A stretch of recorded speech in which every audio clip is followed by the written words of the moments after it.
Hello, everyone, and welcome into the Utopia Football Podcast in my holiday-adorned living room. I am Sean Pendergast, one half of Payne and Pendergast, Sports Radio 610. Great to be with you.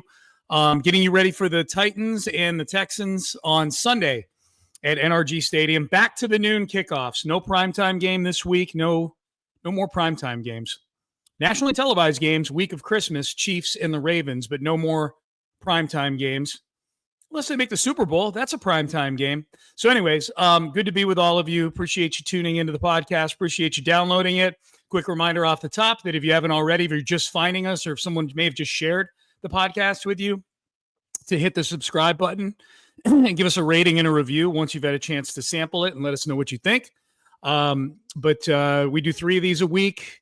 Now that we're back to a normal kickoff time schedule, we're back to 3 pods a week. So there will be a recap podcast of what hopefully is a win over the Titans. The Texans are 8-point favorites in that game on Sunday. Before we get into the six-pack and previewing the game between the Titans and the Texans, I guess just a few news items with the Texans. Injury-wise, it looks like we're going to get Will Anderson Jr. back this week. He practiced on Wednesday.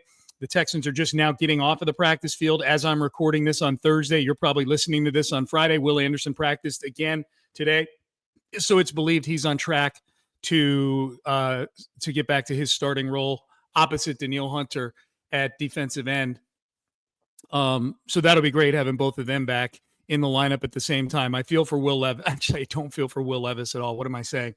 I feel sorry for Will. No, I don't feel sorry for Will Levis either. I feel nothing for Will Levis except for scorn and agitation from his stupid mayonnaise commercials. So Will Anderson, I say all that to say Will Anderson back in the lineup. Kamari Lassiter was a full go at practice on Wednesday, coming off of concussion protocol. That he's still listed on the injury report leads me to believe he's still in the protocol, but that he's a full participant would also lead me to believe that he is going to play on Sunday as well. So they are back defensively to practically full strength. Unless Danico Autry doesn't play, he was out from practice on Wednesday. I've yet to see a practice report for Thursday, but he was out with a couple different injuries. So we'll see. The main thing is they've got Will Anderson Jr. back.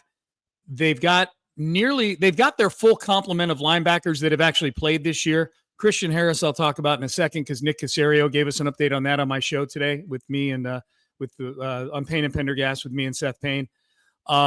So we'll get to that. And then the secondary with Lassiter back is back at full go anyways. And that's the group that really needs all their starters in there is that secondary because they are really lacking in depth at the cornerback position.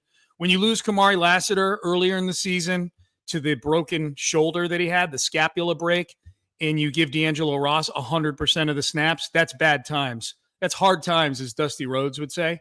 And then you cut D'Angelo Ross, you bring in Kadar Holman, and then you lose Lassiter again to a concussion.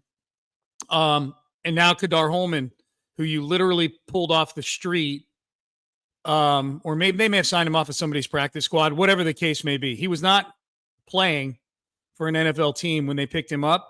He's now your starting corner without Lassiter. That's hard times. That's hard times, baby. All right. So good to have the defense back to full strength or near full strength. We had Nick Caserio on the Payne and Pendergast show this morning, Thursday, as I'm recording this. And it was a good conversation. A lot of the usual Nick stuff on there, just status of the team, how things are going. We talked a little bit about the interior of the offensive line. He's never going to throw any player under the bus, but he seemed to leave it very open to there still being some shuffling on the offensive line if necessary. They are not married to this 5. Is what it would appear. So there was that. The important updates news-wise, I would say, that came out of the interview, the one that most people really wanted an update on was Christian Harris. And Nick did not give a firm time frame for him coming back. He seemed to not imply, I mean, he basically said that he could be coming back sometime soon. So I don't know that we got any clarity other than there's a chance that Christian Harris could return. There have been reports already that he's expected back after the bye week. I did not get that vibe off of Nick, that there's anything even remotely close to definite with Christian Harris. The one thing that seems gleanable from that answer is that whatever injury Christian Harris has suffered, it's taken a lot of twists and turns that they didn't expect. Seth compared it to the Kyle Tucker injury with his leg, with Kyle Tucker's leg, and I think it's a good comparison. Seth and I were at the game when Kyle Tucker got hurt. We were sitting about 50 feet away from Kyle Tucker when he fouled that ball off of his leg. And at the time, he tried to go back in the game, and there was speculation for a while that he was going to be able to come back pretty soon. And next thing you knew, June turned into July, and he didn't come back, I think, until early September, if I'm not mistaken. That's kind of what this Christian Harris thing feels like. It was a shock that he wasn't there at the beginning of training camp. He practiced a little bit one day at training camp and then didn't practice again, went on IR, and we've not even seen him since. I literally, true story, did not have Christian Harris listed as one of my questions for Nick Caserio today because I totally forgot he was even on the football team. I'll thank texters texting into the show for reminding me, hey, ask about Christian Harris. So I will fully admit, like, Christian Harris is so far out of sight and out of mind for me right now. I don't even know at this stage what we can expect him to contribute, especially if he comes back after the bye week. You're talking about there's 4 more games. It's going to take him at least a couple games to shake off the rust. I don't know. I guess if he can shake off the rust, then he's a presumably very fresh version of what he was last year in the postseason. Then that can't hurt to have Christian Harris there. I'm confident in what the linebackers that are on the team right now have been doing, or that are active and not injured are doing. I think Azeez Al-Shire has been awesome this year. I think Henry To'oTo'o has been vastly improved. It looked like Devin White took some of To'oTo'o's snaps in the Cowboys game. Whatever. I don't care which of them plays, as long as whoever's in there plays well. And even the backups, Neville Hewitt and Jake Hansen, have done a good job. So that was number one. I also asked Nick if CJ Stroud is suffering from any injuries right now. He was on the injury report with a right hand last week. We know that some of his throws have looked off of late. And so injury would be a logical explanation possibly for that.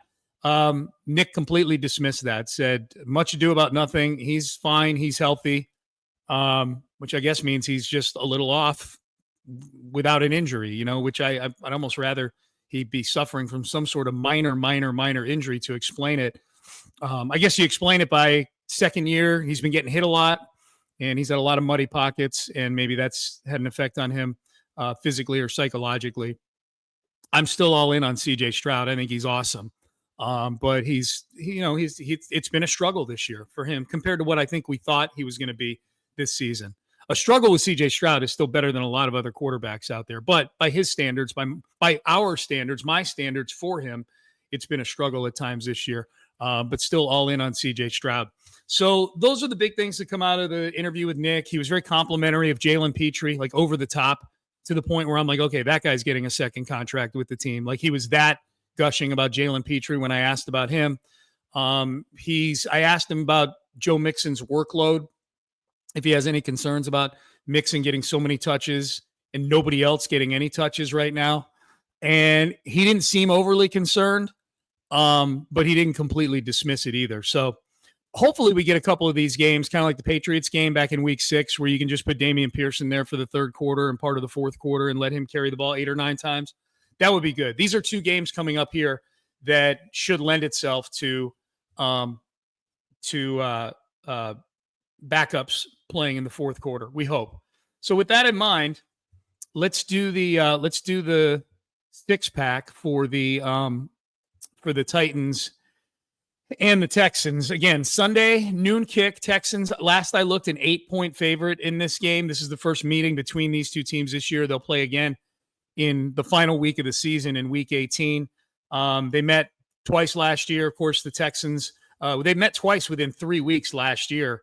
The first game was in Nashville. That was the game where they wear the Oiler uniforms, but Case Keenum led the Texans to a last-minute field goal victory. Huge win last year for the Texans. That was in retrospect, that was a massive win. That was the game where Dalton Schultz may have saved the season with a big catch down the middle that set up a touchdown.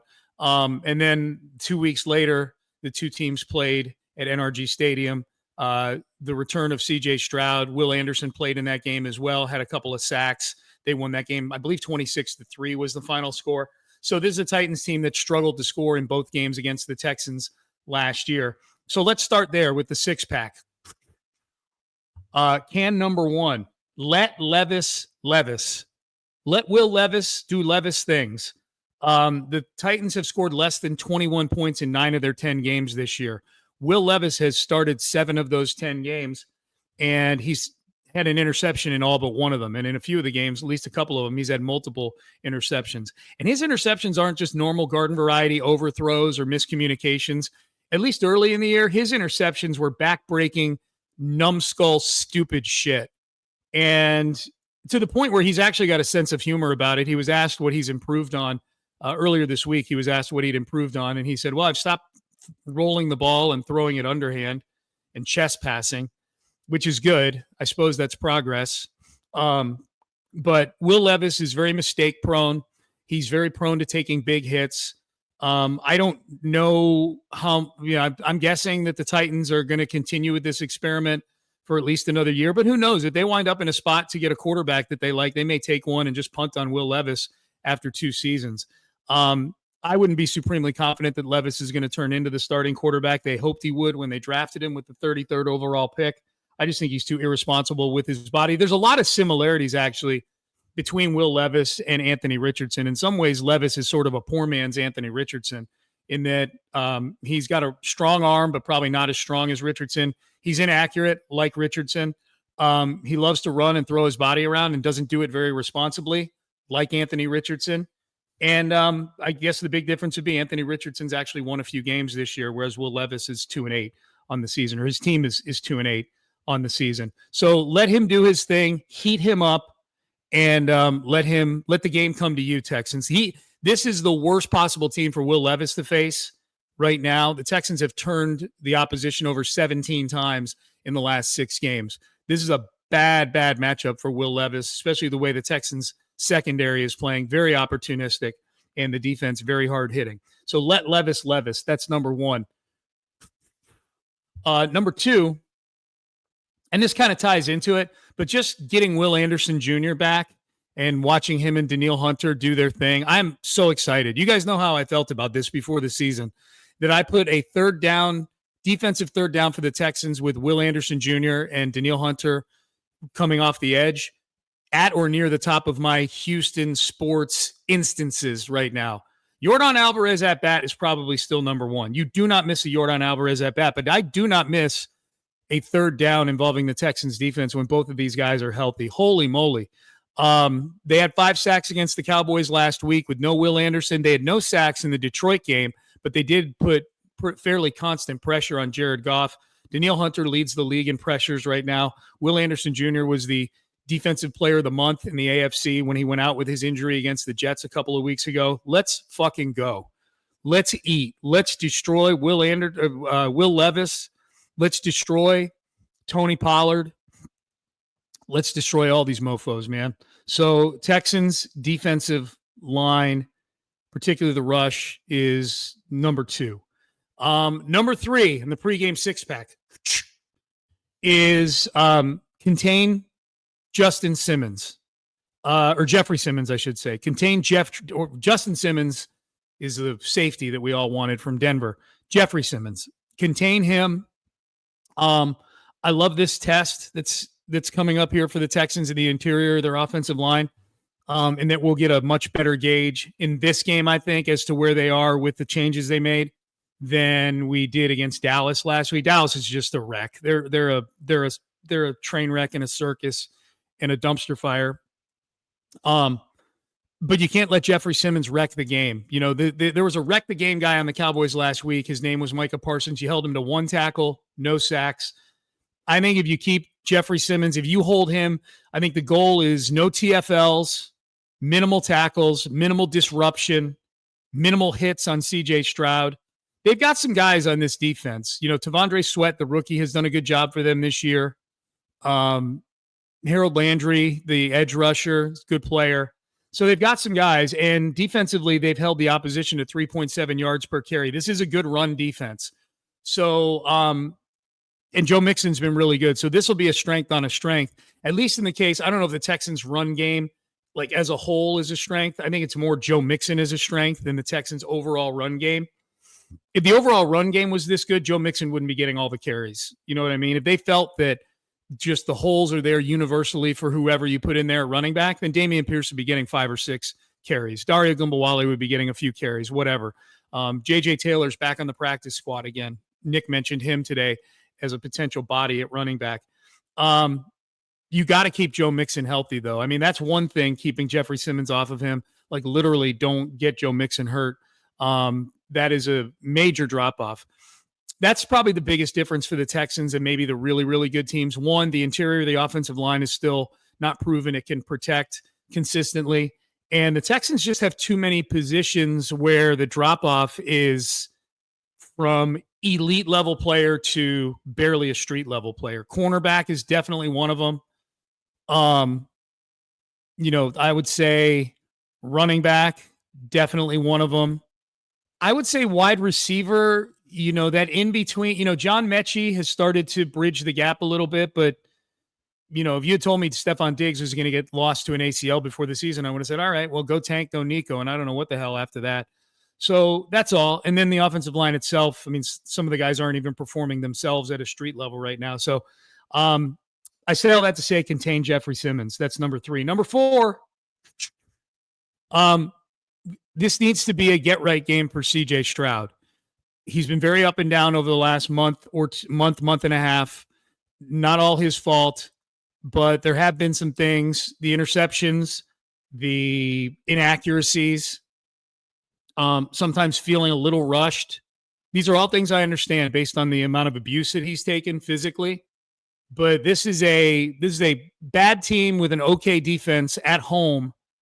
And you've got, I'm assuming you're going to have Nico Collins for the full complement of snaps as opposed to last game where Nico played 30 snaps. He played like half the snaps. CJ's got to get right. This is a real opportunity here against the Titans and the Jags to go into the bye week feeling good about how CJ Stroud is playing. So need to see a get right game out of CJ Stroud here at home, even more so than the Cowboys game, because that's a road game. You just got Nico back. He didn't play the whole game. Get right, CJ Stroud. Last can before the prediction. No big plays. No big plays allowed on defense is what I'm referring to. The only reason the Cowboys scored a touchdown was because Jeff Okudah gave up a 60-yard catch and run to Kevontae Turpin. Other than that, the Cowboys really struggled to string together drives. They missed a field goal. They went for it on 4th down a couple of times, whatever. I see the Titans in a very similar light. If you make them have to convert 3rd downs, if you make them have to convert 3rd and long, or you put them in 2nd and long and they're having to waste it down just to make 3rd and manageable. If you make them have to string together 8 to 10 plays just to get points, let alone touchdowns, I think you're in really good shape in this game. So don't allow any big chunk plays. The Titans themselves last week against the Vikings, their only touchdown they scored was a 98-yard bomb from Levis to Nick Westbrook-Ikhine. So don't allow that. Like it's kind of like that Colts game in week 1. The only thing that kept the Colts in that game was just haymakers down the field that you allowed. Don't allow any big plays like big. I know you're going to allow the occasional 20 or 25-yard play. I'm talking about 60 yards. I'm talking about 98 yards. I'm talking about plays like that. Don't allow those plays. You'll win this game. If you don't allow plays like that and you protect the football, you'll win this game. You're just that much more talented than the Tennessee Titans are, and you have that big an advantage at quarterback. So no big plays on defense allowed. Got it? Good. 6th can's always the prediction. 27-13 Texans is my prediction. Cover the spread, but the game goes under. I think it's a low-scoring game. I think it's a relative. I know 27's a decent chunk of points. Wouldn't surprise me if it was more like 21-13 or something like that. Something closer to what the spread is on the game. But I think this is going to be a game where both defensive lines have good afternoons, especially the Texans. So 27-13 is my prediction. That is your pregame 6-pack. Okay, quick administrative reminder, subscribe to the podcast, hit that subscribe button. We always appreciate that. If you want to send an email, houmailbag@gmail.com. We do a mailbag back to Tuesdays on the mailbag. So we'll do a mailbag on Tuesday of next week. Preview episodes drop Friday morning. Recap episodes drop either late Sunday night or early Monday morning. Big thanks to Anthony Irwin, my producer, for getting the podcast out to each and every one of you. Is it too early to wish happy holidays to everybody? It's Thanksgiving a week from today or whatever. I'm going to do it. Happy holidays to all of you out there. I appreciate you downloading, sharing the podcast. Really, really appreciate it. So in the meantime, for Anthony Irwin, I am Sean Pendergast. We are out of time. We will see all of you on Sunday after the game for a victorious, we hope, Utopia football podcast. Take care, everybody.